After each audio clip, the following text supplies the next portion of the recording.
Baada ya kumsubiri girlfriend wangu kwa muda mrefu, ilifika hatua sasa nimechoka. Maana nilikaa kila pose, nilikaa kila engo, lakini hakuwa anatokea. Na nikiangalia sasa hivi ni saa 8 za usiku na sijui yuko wapi, maana alivyoondoka hakutoa taarifa. Ghafla nilisikia sauti ya mlango na gongo hodi. Alikuwa ni yeye, lakini leo alikuja tofauti kidogo. Alionekana kama vile amelewa. Umetoka wapi sasa hivi?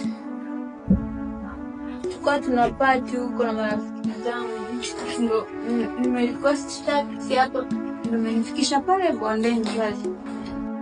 Taxi? Na hii element imefuata nini kichwani kwako? Hii kofia ya rafiki yangu Kase. Mimi nitafuraha. Sikuelewa kabisa majibu yake. Mara ameletwa na tax, lakini nikicheki kichwani amevaa element. Nilichoka kabisa. Pia hajawahi kurudi usiku akiwa amechelewa. Mbaya zaidi akiwa amelewa. Nilichoka. Nikatoka kuchungulia dirishani maana nilisikia sauti. Ilikuwa ni bodaboda. Inamaanisha Janet ameshapata bodaboda wake.